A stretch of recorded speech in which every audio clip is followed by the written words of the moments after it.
Hare Krishna, my humble obeisances to all the devotees, and we welcome you for today's Throwback Thursday programs organized by Iskcon Seshadripuram. And today, day before yesterday, one senior disciple of Guru Maharaj, Madhav Kantriji, like he shared with us one video of His Holiness Srila Bhakti Charu Swami Maharaj, and he was, requesting devotees to hear it. So we thought we'll play that particular video of Maharaj, so that we can also know about Guru Maharaj from our another spiritual uncle. I think that's what we call him. So like that we can. So that's why we decided to play this video of His Holiness the Bhakti Charu Swami Maharaj. So before starting, anyways, Maharaj doesn't need any introduction, but many of us may not be aware of Maharaj different services that Maharaj has done and many other things. So maybe quickly I can brief about that as well with my little intelligence and little mouth, whatever I can with the Maharaj blessings. So Maharaj took birth in Bangladesh, and after that he spent most of his time in Kolkata, and for his higher studies Maharaj went to Germany. And because these are not ordinary souls, these are the souls who come directly from the spiritual world to deliver us, fallen souls like us. So they just do different pastimes here. So as usual, naturally, like Maharaj was dissatisfied with the Western system of education, the education that Maharaj was receiving, and then he started his journey, his spiritual journey, and he went to even mountains to search for higher truth, spiritual truth, and finally in 1976.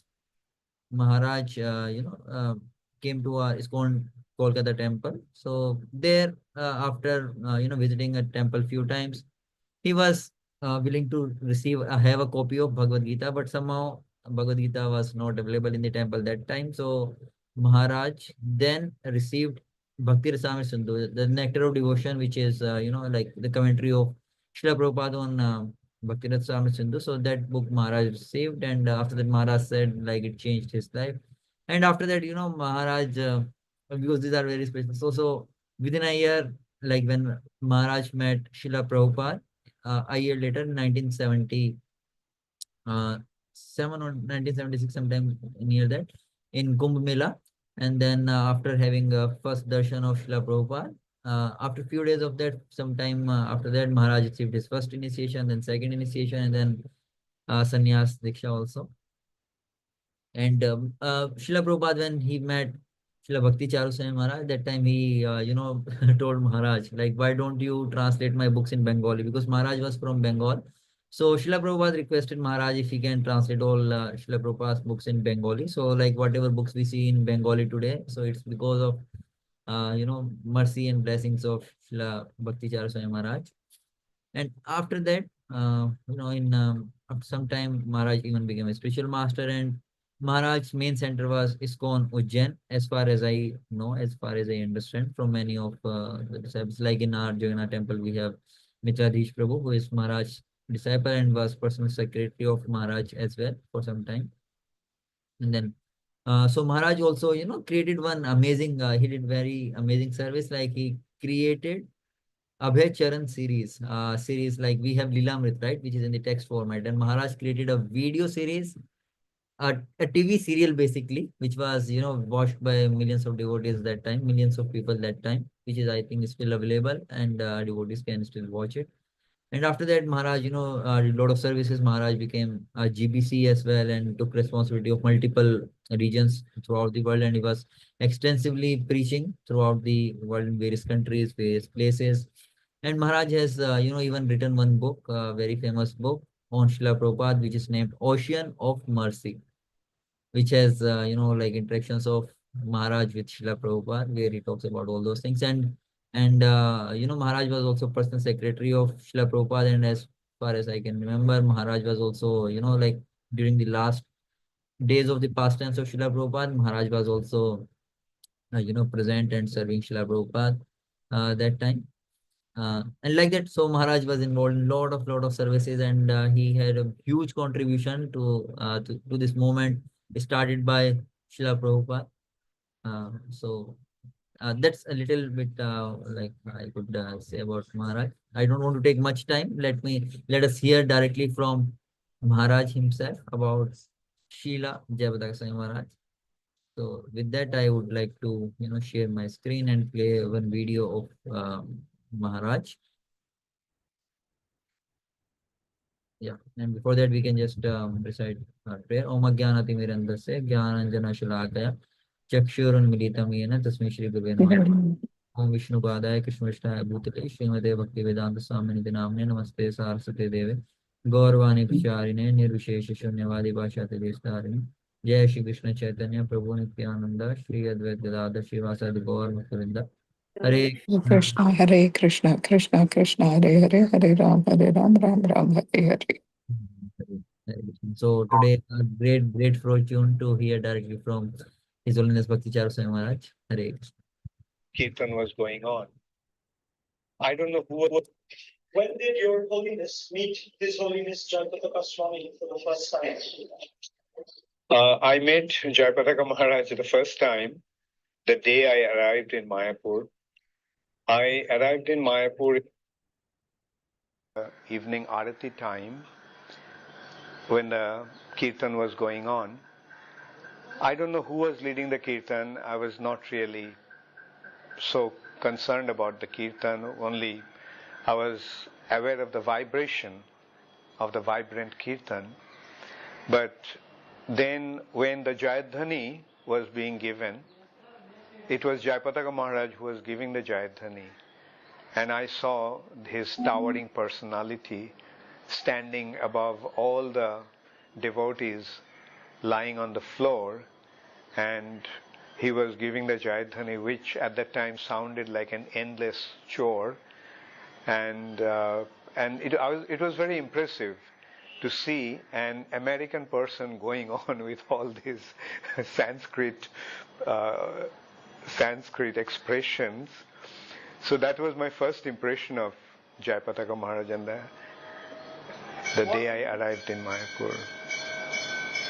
What can you tell us about His Holiness Jayapataka Swami during the early days in India and basically Mayapur and Calcutta?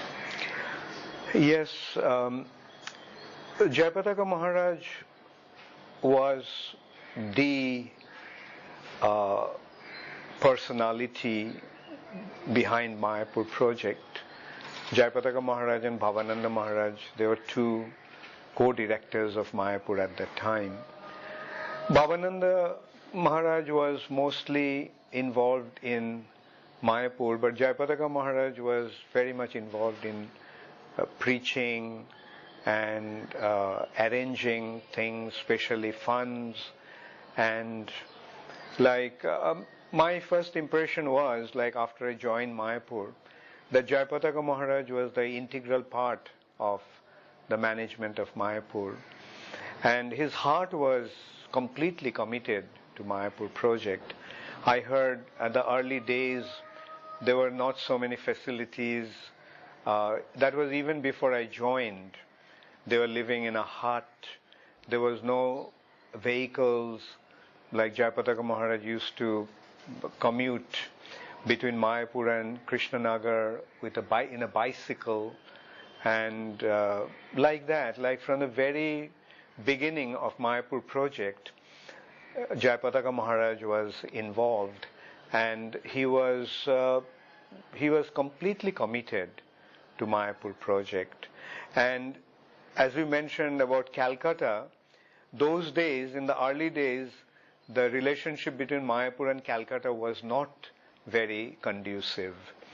Like Calcutta was the place where they're collecting money, and Mayapur was the place where they needed the money. And Calcutta was the base of Gargamuni, who was the GBC, and Gargamuni was famous for his miserly nature, and even Prabhupada used to call him Gargamani. And Jayapataka Maharaj used to go to Calcutta and used to persuade Gargamuni to give money, and Gargamuni would find various reasons of not to give money, and it was not a very pleasant relationship. And I used to feel very disturbed, and and that is the time, in a way, I started to identify myself more with Mayapur than with Calcutta. Of course, I joined in Mayapur and I was a part of Mayapur, but I used to spend a lot of time in Calcutta because my service for Mayapur actually needed my being in Calcutta. Like I used to come to Calcutta to buy the steel, buy cement, and make different arrangements. Even to buy stone chips, we had to come to Calcutta and make the arrangements of the shipment. They used to come from Bihar and Bengal-Bihar border, those stone chips. And besides that, I was also involved in printing Prabhupada's books, and as a result of that, I used to spend a lot of time in Calcutta. But those days, we, the Mayapur devotees, could not really completely identify ourselves with Calcutta so much because of this tension that was going on for the financial reasons. And Calcutta devotees sometimes, especially under some person's influences, they used to be Mayapur devotees, the Mayapur devotees, used to be seen as a kind of undesirable intruders in that area. So those days, Jayapataka Maharaj also was not really so much involved in preaching in Calcutta or identifying himself with the Calcutta management. But we used to come to Calcutta to get our work done. Jayapataka Maharaj used to come to Calcutta to collect money. We could not, or we did not collect as such, making life members in Calcutta. Gargamuni had his team of making life members. But when it came to giving money, which was Prabhupada's instruction, Prabhupada actually wanted Calcutta to give the money to Mayapur. But there was some sort of resistance and reluctance on their part, which did create a little bit of disharmony between these two centers. What are the features in his personality that you like the most? Well, anyone who knows Jayapataka Maharaj knows that he is a very, very likable person. He is very caring, he's very friendly, he's very warm, he's very compassionate. So all these qualities are very wonderfully manifest in Jayapataka Maharaj. Therefore, naturally, he's a very likable person. And if you ask what is the most impressive quality of Jayapataka Maharaj, I must say that his compassion. He's an extremely compassionate person. He's a very caring person. From the early days, I saw that how Jayapataka Maharaj was so concerned about all the devotees. And I personally also had a very wonderful experience. Like at one time, it was about a month after I joined Mayapur. Actually, I went to Mayapur just as a visitor, and I just ended up joining the very next day. I shaved up and became a devotee. And there was a concern in my family that what happened, and I wrote to them. I wrote to my father, and my father wrote back saying that, there is a few things that I need to take care, so they needed me. So I was going to Calcutta, but that day I had a little disagreement with one devotee, and then I left for Calcutta without telling anybody. And devotees thought that because I had that disagreement or kind of misunderstanding with conflict with a devotee, that I left. So at that time, Jayapataka Maharaj was not there in Mayapur. He was preaching. So when he came back the next day, he got to know that I left. And he became very, very hurt and he became very concerned. And in Mayapur, when I joined, we had to fill in a form, and in that form my home address in Calcutta was there. So Jayapataka Maharaj took that address and he came to Calcutta to meet me. So that day I was kind of away. I left in the morning. Actually, when I came back to Calcutta after Mayapur, most of the time I was with my friends, my old friends, and I used to preach to them, and I thought that I would try to convince them to become devotees. So like that, the whole day I was out, and Jayapataka Maharaj came a few times, and when I went back home, my father told me that Jayapataka Swami came to look for me, and he came for a few times. And so when I heard that, it was already quite late, around 9:30, 10 o'clock. So I couldn't go, but I felt so bad that he came to see me and I was not at home. I was feeling very guilty.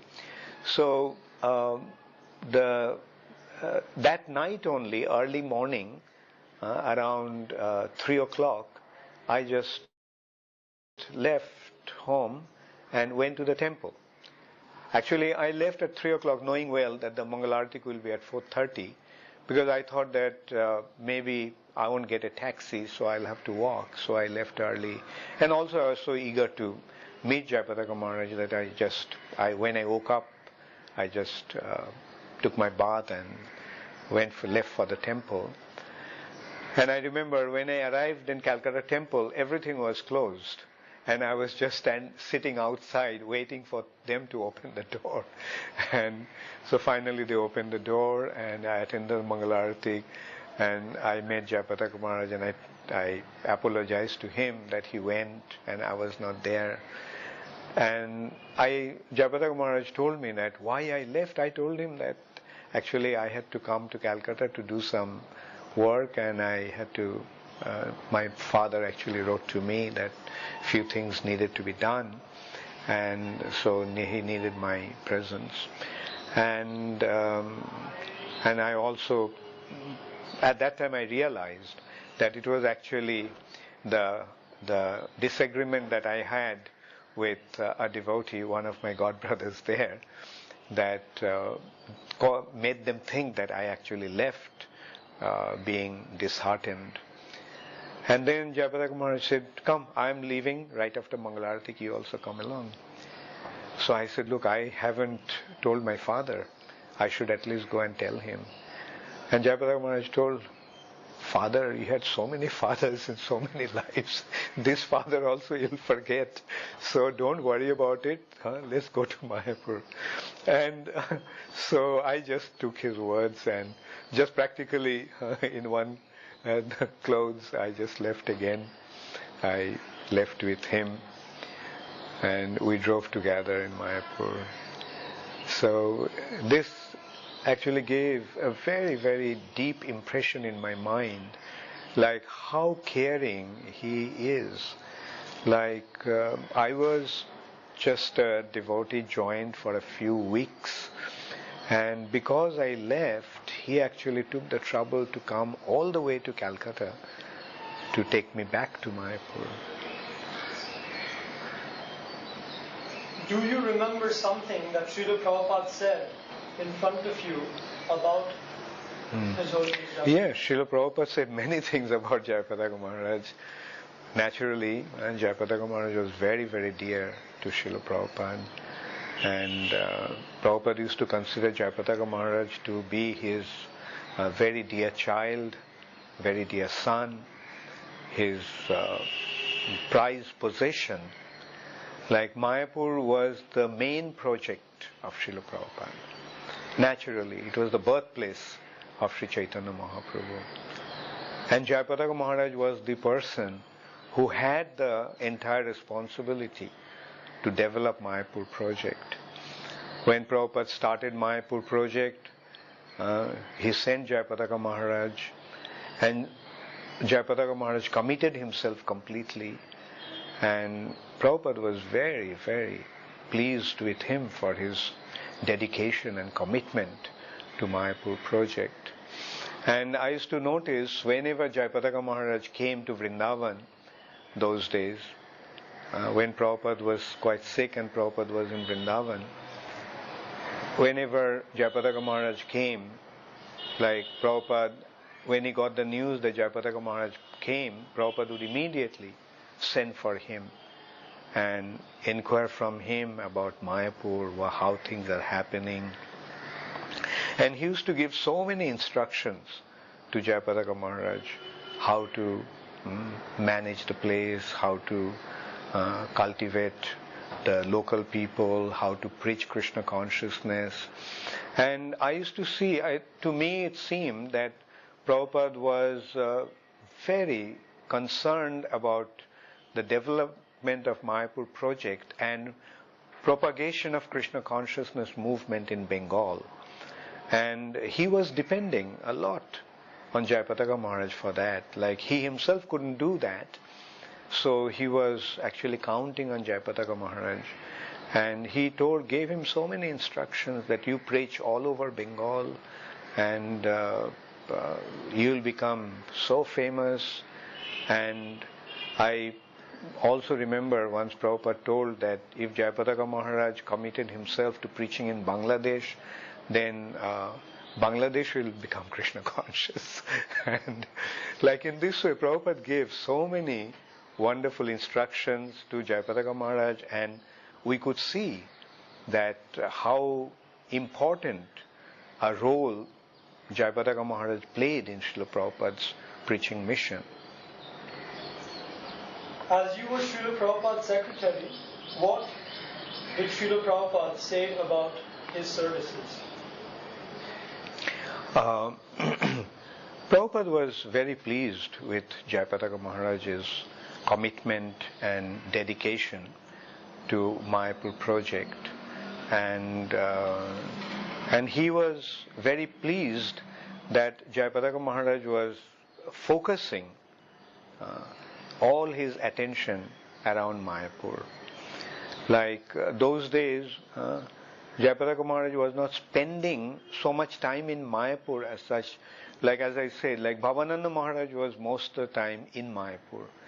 But Jayapataka Maharaj was there to make arrangements for Mayapur.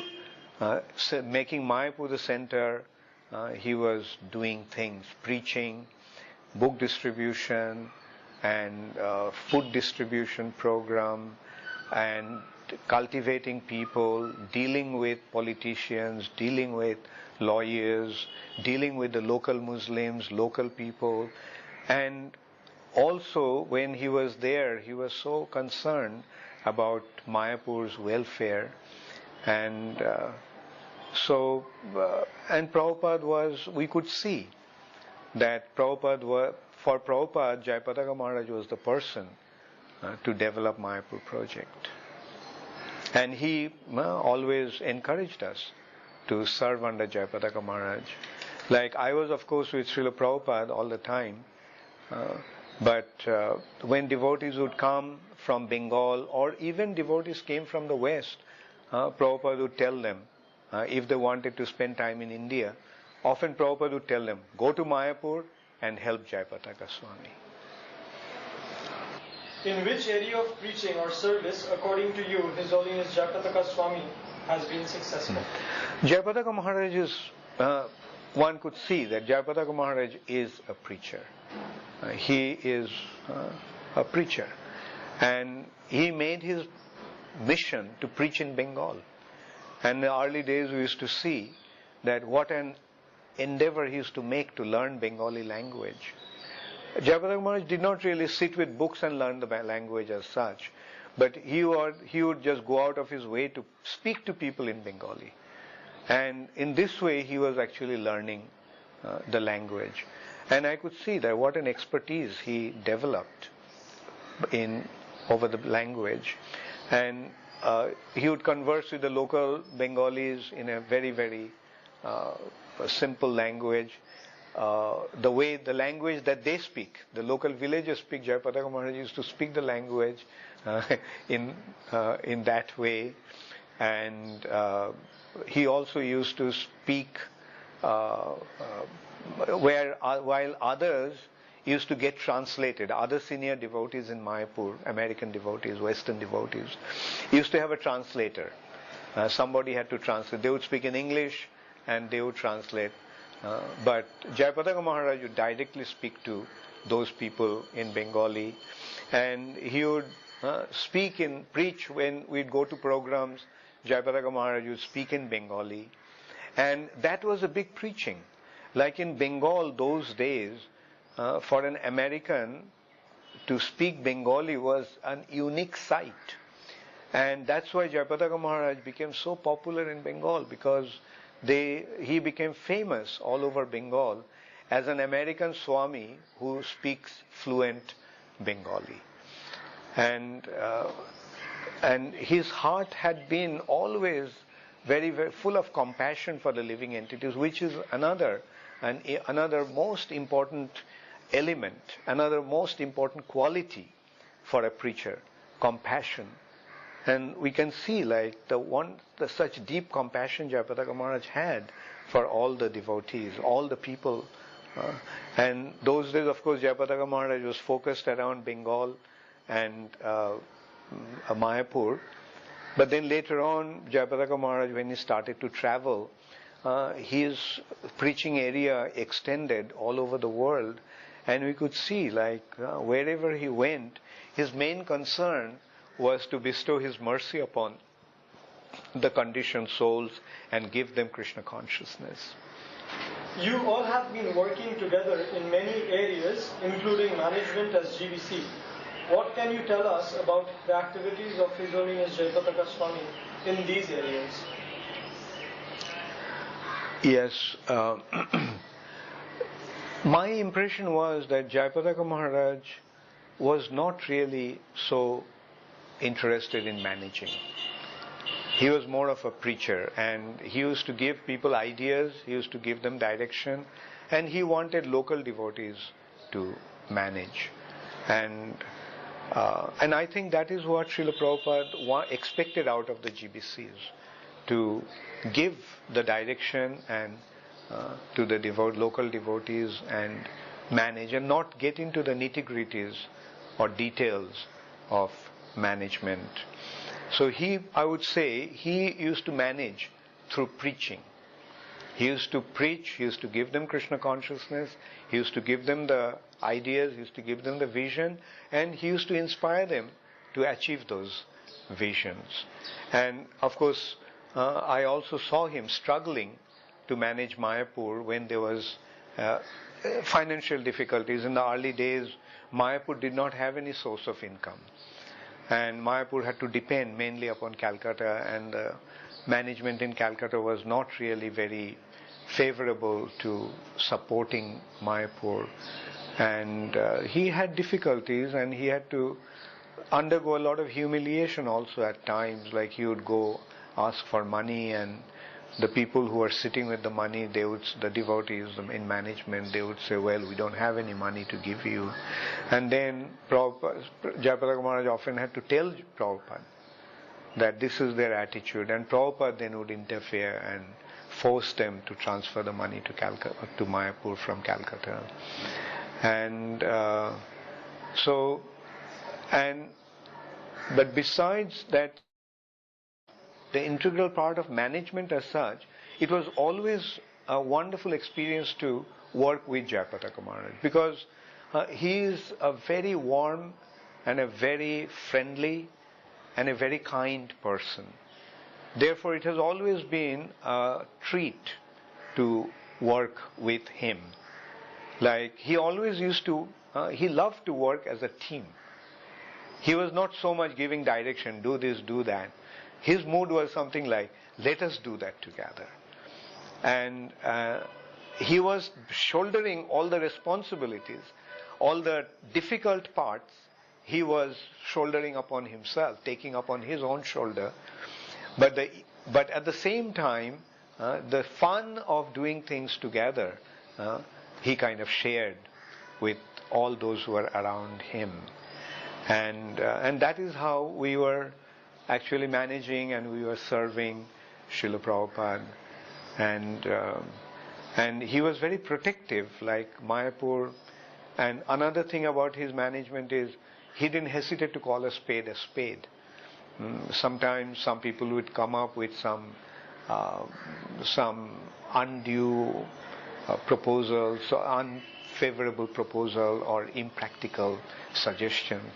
And Jayapataka Maharaj would immediately cut him short, say, don't waste our time, just get lost. So that is Jayapataka Maharaj, very straightforward, very open.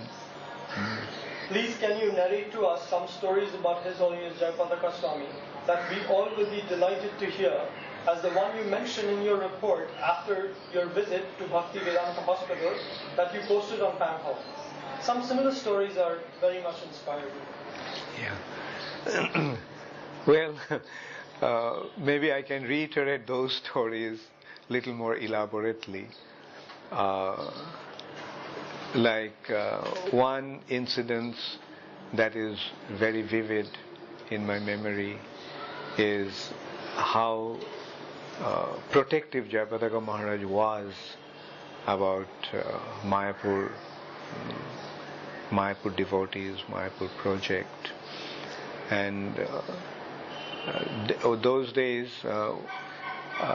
Mayapur had mostly Western devotees. And there was a devotee called Abhimanyu.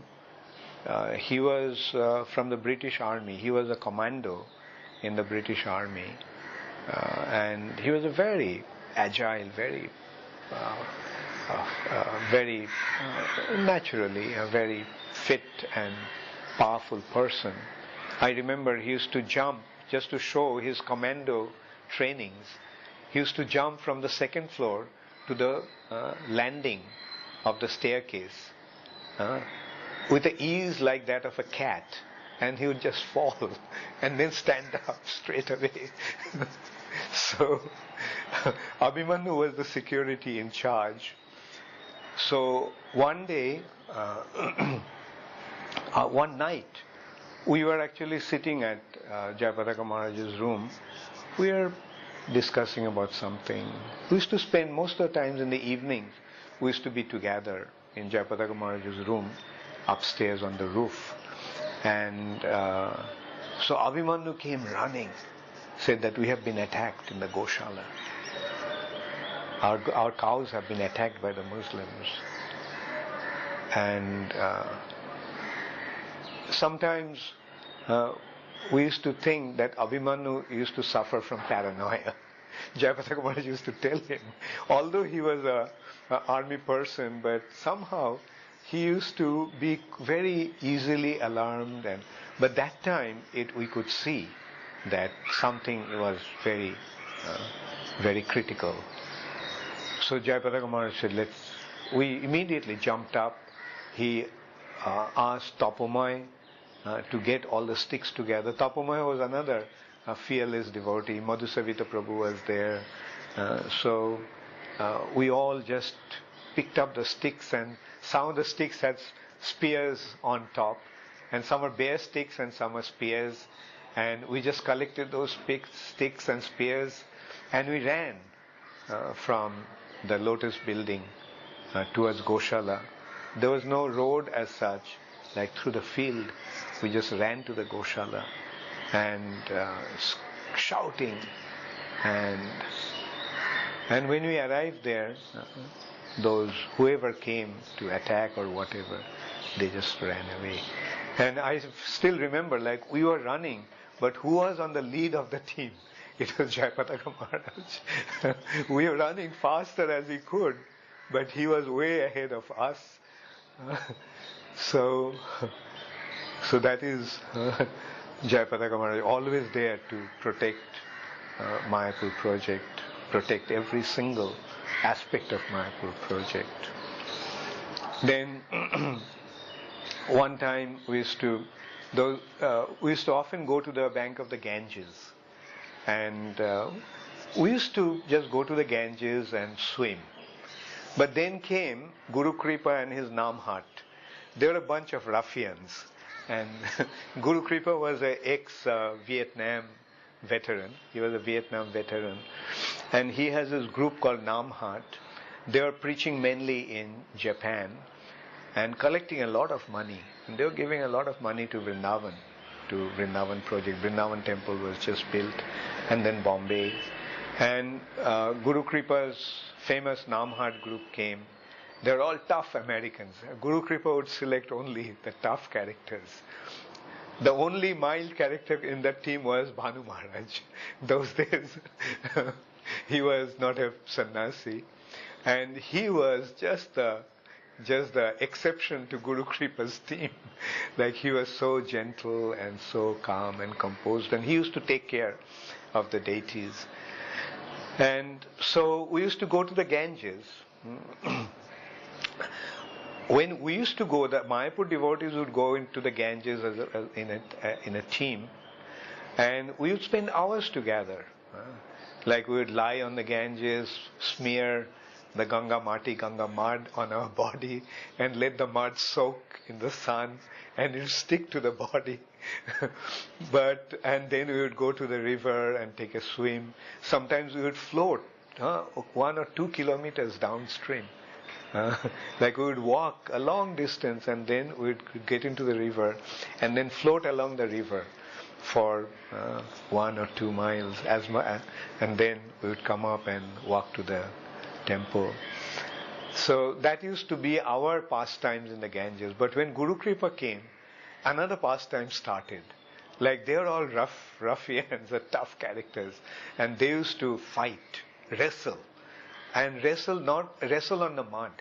Now, wrestling on the Ganga mud is very, very, very difficult, because the mud is slippery, and you tend to slip. And it was fun in a way, and I was not at all interested in that kind of activities. So I generally used to just watch them fight.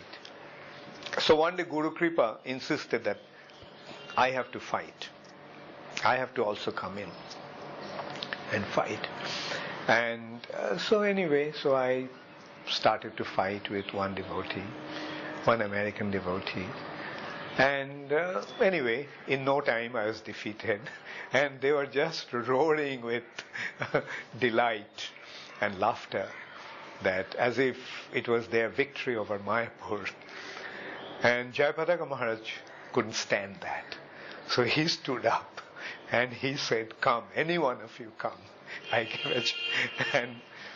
And I could see that he was so furious that the way they treated me, that he just, whoever was fighting with him, within a short while, Jayapataka Maharaj just pinned him to the ground, and he just started to hit him with his hand in the mud. And so that is how wonderfully protective Jayapataka Maharaj was, and how he was so concerned about upholding the pride of Mayapur. And another incident that was very vivid in my mind is, sometimes we used to swim across the river Ganges, and there is a technique of swimming, like you just go along the current. You don't swim straight. You go along the current and move in a tangent. So that way you can actually swim very easily and go to the other bank. Now, Adirura was also swimming. But when you are swimming in a river with current, the one danger is panic. Many a times people, although they know how to swim, get drowned because they panic. And Adirura, his name was Adirura, now is Radha Jivan Prabhu. Radha Jivan was Adirura those days. So Adirura panicked, and he started to scream out for help. And then who came to his rescue? Jayapataka Maharaj. and took him from the midstream to the river. Jayapataka Maharaj was an excellent swimmer. He was very athletic. Those days I remember Jayapataka Maharaj was very agile. He was tall and slim and very powerful individual. He used to swim across Ganges with ease. When he used to swim in the Pukur, Prabhupada's Pukur in front of Prabhupada's Samadhi, often he used to go to swim there also. And he used to swim with butterfly strokes, go back and forth. Butterfly is a very difficult stroke. And he was also he was a champion marksman. Like, of course, we didn't shoot guns, but once some devotees brought some power bows. They're kind of, you can pull the bows by mechanically and then shoot the arrows. They go with a tremendous speed, like those arrows. And sometimes we used to practice on a target. And Jayapataka Maharaj was such a fantastic marksman. They're called, I think, crossbows. Yeah, he used to hold it like a cross, and then mechanically, it was you kind of wind it and pull it back, and then you release the arrow. And Jayapataka Maharaj, most of the time, he used to just hit the bullseye. And then later on, only he once told me that he was a champion marksman in his college days. And there's so many wonderful memories. And Jayapataka Maharaj, after Calcutta incidents, Jayapataka Maharaj decided that he should keep me with him. So wherever he was going, he would take me with him. He didn't leave me alone in Mayapur because he was worried that again somebody will mistreat me and I will leave. So he was very afraid. So, and those days, for Mayapur, we got some Mercedes buses. And I think 2 Mercedes buses we got for preaching in the villages, Sankirtan. And the only book we used to distribute those days in Bengal were Gita Gan. We used to sell them for 1 rupee. That was the only book we had. And of course, I printed some Bhagavad Darshan magazines. There was no other books, and we used to go out, distribute books. And Jayapataka Maharaj used to take me with him. He used to go to make life members. And he used to take me with him to make the life members. Sometimes somebody wanted to come with us. Jayapataka Maharaj used to say, no, 3 is not a good number. Better we go 2 of us. So in this way, I had the good fortune of being with him all the time. And we had some other funny incidences also. Those days we got a big supply of ghee from Australia. And this Australian ghee were pure ghee from Australia. And we had some ghee in our vans also. While we were traveling, we carried some ghee. And the devotee who was in charge of cooking, he naturally had the ghee also in his custody. Now one day we were making some program in a place in North Bengal, and so the local people wanted to cook for us. And then they made the halwa. And the halwa was delicious. I mean, it was really, it was one delicious halwa and dripping with ghee. And we all were very appreciative. Jayapataka Maharaj also was saying, a fantastic halwa. We must learn how to make this halwa from them. And then we called the cook and found out, and he said the formula was as much suji, as much semolina you take, you add that much ghee also in it. And afterwards, Jayapataka Maharaj found out that he used our Australian ghee to make that halwa. And he was very, very upset. And he told the cook, or the person who was in charge of cooking, that he cannot have the ghee anymore. Then he also told the story of a disciple arranging for spiritual master, and he made all first class arrangement. And then when Guru said that, "Oh, it was very nice, this arrangement you made," his reply was, "All by your mercy, Gurudev." And so everything was, he was saying, giving the credit to Gurudev, "All by your mercy, Gurudev." And then finally Gurudev found out that his whole bank account has been used up by making all the arrangement, which was all by your mercy, Gurudev. So this halwa also was all by your mercy, Gurudev. So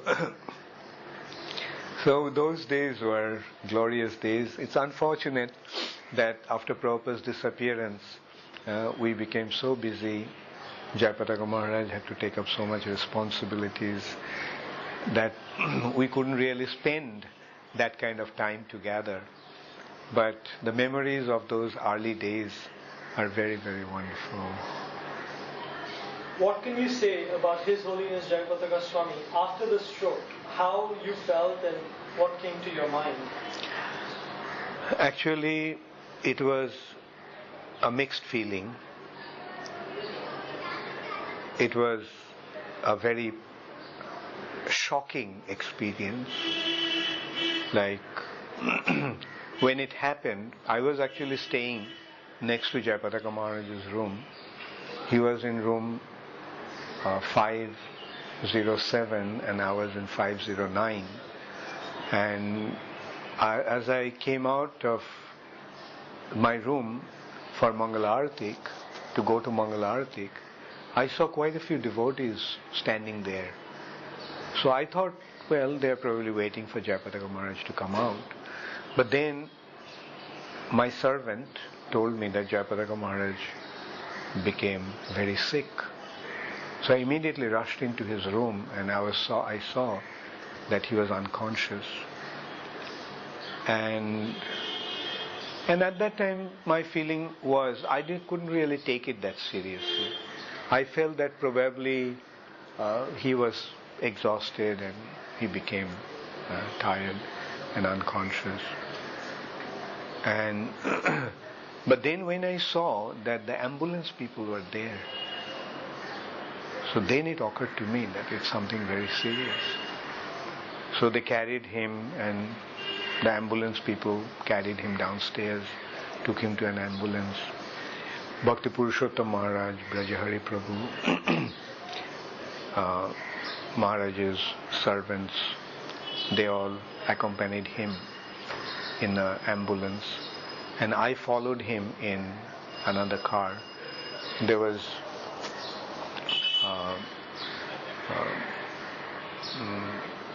a devotee from Bombay who drove me to Hinduja Hospital. And actually, I arrived just as the ambulance also arrived behind, because we lost our way. It took us a little longer time.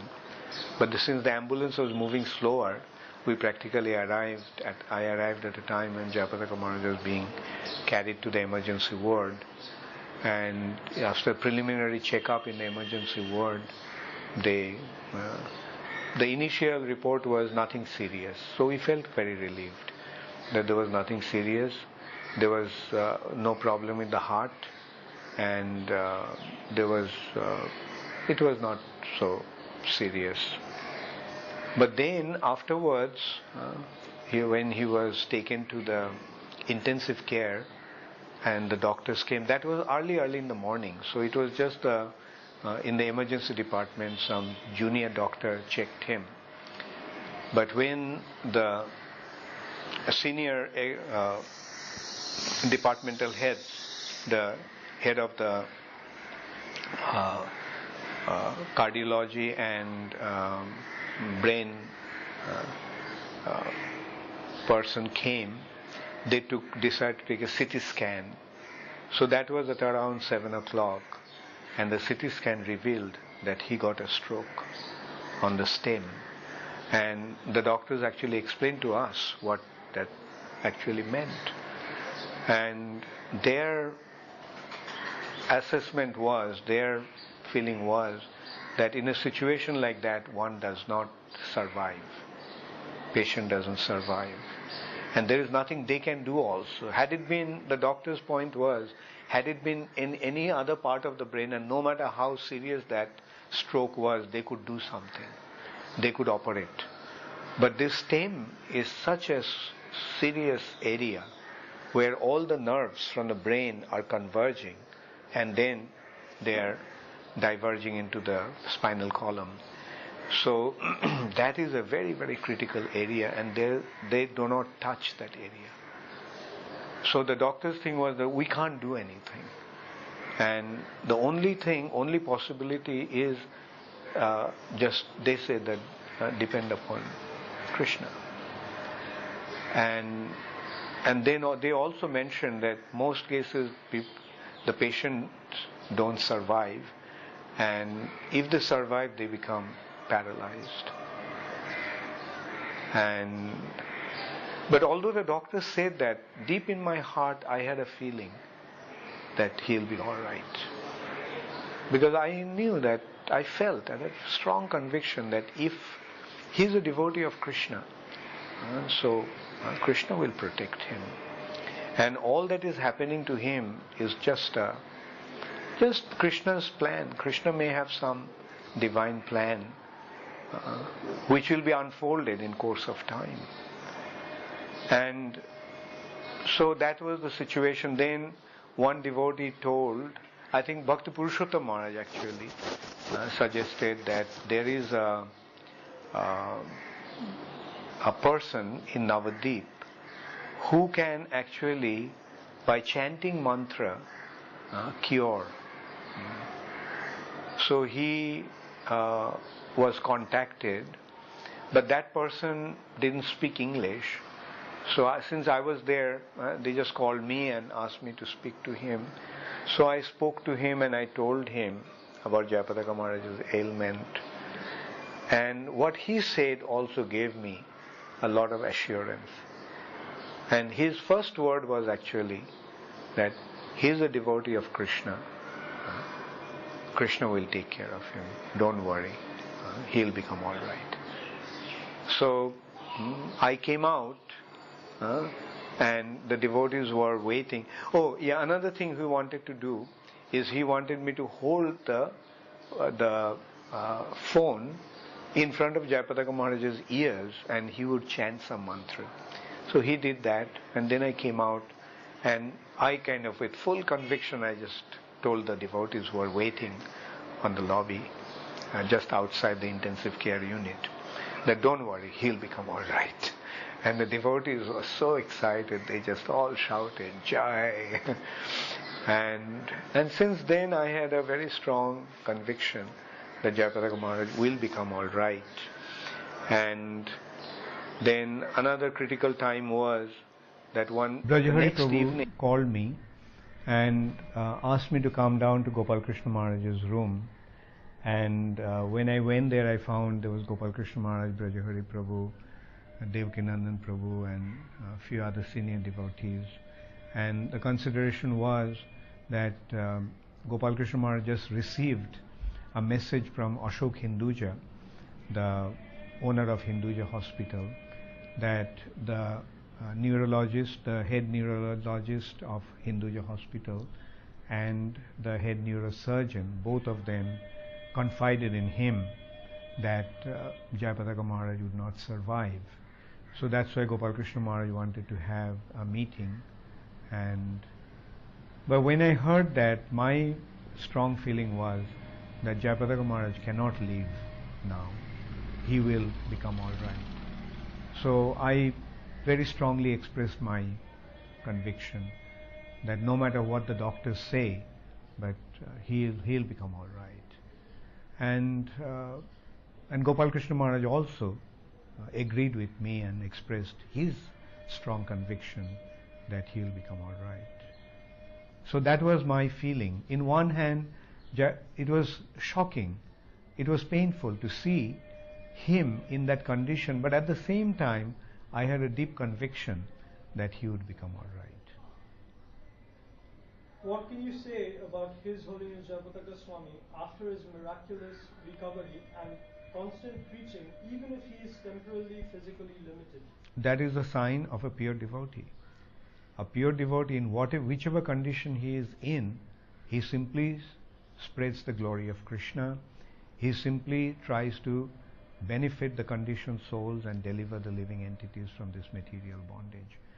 And this is how wonderfully Jayapataka Maharaj, this principle Jayapataka Maharaj is so wonderfully demonstrating. That in one hand his condition is so handicapped, apparently, in such a difficult situation, but we can see that he is not affected by his body. That is a sign of a pure devotee. He is not affected by the condition of his body. His consciousness is pure. He is in pure Krishna consciousness. Therefore, all the time he is spreading the glory of Krishna and preaching his message all over the world. What would you advise the devotees and basically the followers of His Holiness Jayapataka Swami? The first thing I would say that you become aware of your good fortune, that you have such a wonderful spiritual master. You have such a glorious spiritual master. And understand the wonderful spirit that he is demonstrating, a wonderful spirit of Krishna consciousness that he is demonstrating through this wonderful pastime. And this is how he is actually teaching us how to use the last drop of our energy in spreading Krishna consciousness, just as Srila Prabhupada did. He used the last drop of his energy in spreading Krishna consciousness. And in a similar way, Jayapataka Maharaj also is demonstrating. In spite of all kinds of physical difficulties, he is carrying on, pushing Krishna consciousness. And he already demonstrated a miracle. That miracle is that when everybody thought that it is impossible for a person to survive in such a situation after such a stroke, it is impossible for somebody to become all right again. Their understanding is even if he survived, he would become paralyzed. Yes, Jayapataka Maharaj is facing some physical difficulties, but one thing is sure, that his consciousness is completely pure. His consciousness is completely unaffected. His memory is intact. His thought process is absolutely perfect. And he is in pure Krishna consciousness. So physical difficulties are there, but he hasn't been affected by that.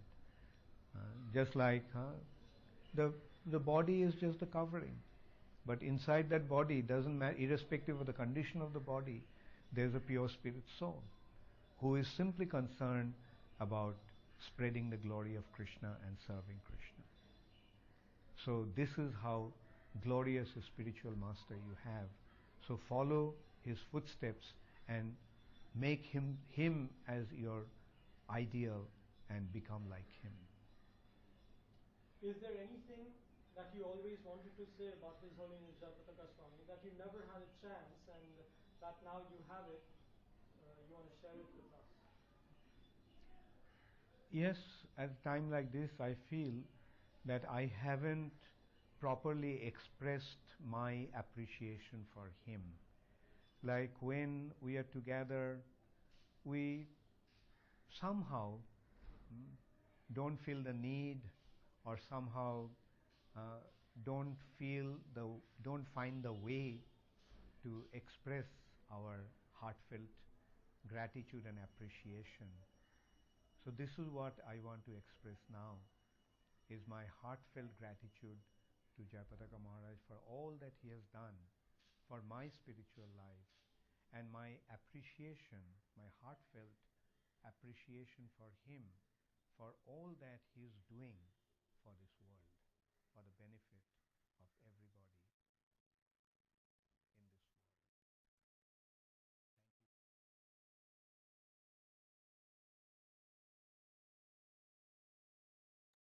Hare Krishna. Yeah, in the end, what you mentioned, but,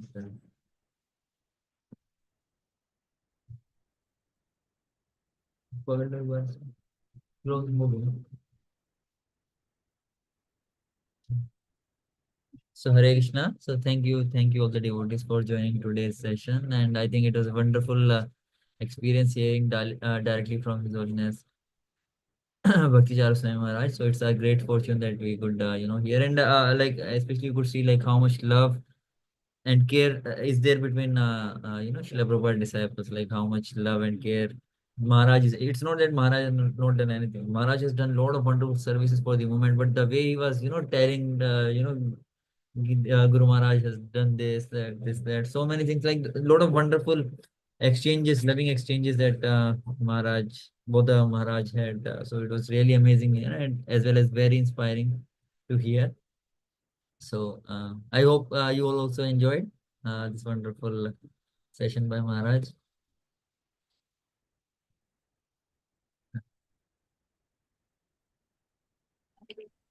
Hare Krishna. Hare Krishna, Maharaj. Hare Krishna. Pranam Prabhuji, and pranam to all devotees, all glories to Srila Prabhupada, all glories to His Holiness Bhakti Charu Maharaj. Prabhuji, this is very nice idea that you have made us to hear Guru Maharaj's glorification by his god brothers. If you have some more, videos on this, talks on this, then please do make this. Continue this. This is something very amazing, and I would request you to post the recording also so that I can share in the another daughters group also.